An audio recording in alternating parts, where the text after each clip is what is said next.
ఇవాళకి బాబు మనకు దూరం అయి 18 ఏళ్లు పూర్తయ్యాయి. తొలి కాన్పులో పుట్టిన బిడ్డ కలకాలం ఉండాలని, వాడితోనే తలకొరువు పెట్టించుకోవాలని కన్నవాళ్ళు కోరుకుంటారు. కానీ మనకే అదృష్టం లేకపోయింది. శారద, తప్పులు చేసే వాళ్ళని శిక్షించే అధికారినైనా ప్రతి ఏడాది ఈ రోజున తప్పు చేసిన నేరస్తులా బాధపడుతుంటాను. నా పొరపాటుకి తొందరపాటు తోడవటం వల్లనే మనకు పెద్దాడు దూరం అయ్యాడు. మీ బిడ్డను దూరం చేస్తున్న ఆ దేవుడు తన తప్పును సరిదిద్దుకోవాలనేమో నన్ను మీ దగ్గరికి పంపించాడు. రా బాబు, నువ్వు అన్నది నిజమే కావచ్చు. మా పెదబాబు లేని లోటు తీర్చడానికి నిన్ను మా మధ్యకు పంపించాడేమో. అమ్మా, రవణ్యకి ఇష్టం చేసిన ఈ లడ్లు, ప్రతి ఏడాది రవణ్య పేరు మీద ఎవరికో ఇచ్చే ఈ బట్టలు ఈసారి రాజన్నకి ఇవ్వమ్మా. అమ్మా, చేసే పనికి అర్థం ఉండాలి. ఎక్కడి మనిషో ఎలాంటి మనిషో తెలియని వాడిని అన్నయ్యతో పోలిస్తే సహించాం. కానీ ఇప్పుడు అన్నయ్య స్థానాన్నే ఇస్తానంటే మాత్రం నేను భరించలేను. అది కాదు బాబు, మీ అన్నయ్య దూరం అయిన ఈ రోజున అందరి కళ్ళకి రవిలాగా కనిపించే ఈ రాజాకి నా చేత్తో బట్టలిచ్చి మిఠాయి తినిపిస్తే నా మనసుకు తృప్తిగా ఉంటుందిరా. అమ్మా, కన్నవాడినైనా నాకంటే ఎక్కడి నుంచో వచ్చిన ఇతరే మీకు ఎక్కువైతే మీ ఇష్ట ప్రకారమే కానివ్వండి బాబు.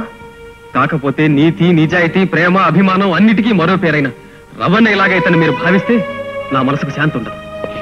శేఖర్, ఎన్నో ఏళ్ల క్రితం దూరం అయిపోయిన మీ అన్నయ్య మీద ఇప్పటికీ నీకింత అభిమానం, గౌరవం ఉండటం చాలా గొప్ప విషయం.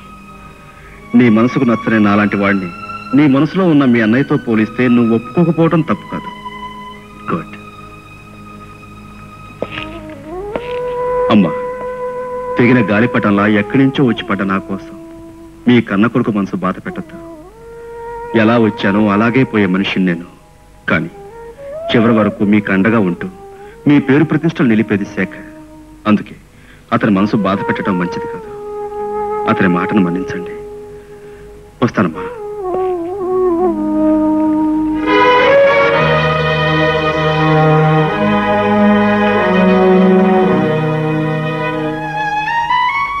శారద, కొన్ని బాధలను భరించాలని నుదుట రాసి ఉంటే మనం ఏం చేయలేం. ఆ బాధను దిగమింగటం తప్ప.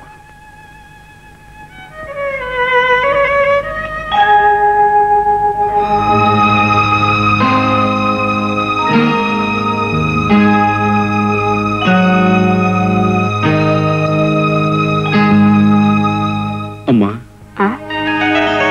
బాబు, ఉదయం నుంచి మనసుని ఎంత చంపుకున్నా, ఆశని ఎంత అణుచుకున్నా నీ దగ్గరకు రాకుండా ఉండలేకపోయానమ్మా. అమ్మ చేత్తో పెడితే తినే అదృష్టాన్ని ఎన్నో ఏళ్ల క్రితం పోగొట్టుకున్నా నేను మళ్ళీ పొందాలని ఇలా వచ్చానమ్మా. ఏదమ్మా, నీ చేత్తో చేసిన తీపి నాకు తినిపించు. తప్పకుండా బాబు, తప్పకుండా. పొద్దున్న వెళ్ళిన దగ్గర నుంచి నాలో నేనెంత కుమిలిపోయానో తెలుసా. కానీ చిన్నవాడి మనసు కష్టపెట్టడం ఇష్టం లేకే నోరు మూసుకూరుకున్నాను. మళ్ళీ నువ్వే వచ్చావు. చాలా సంతోషం బాబు. ఉండు బాబు, తెస్తానుండు.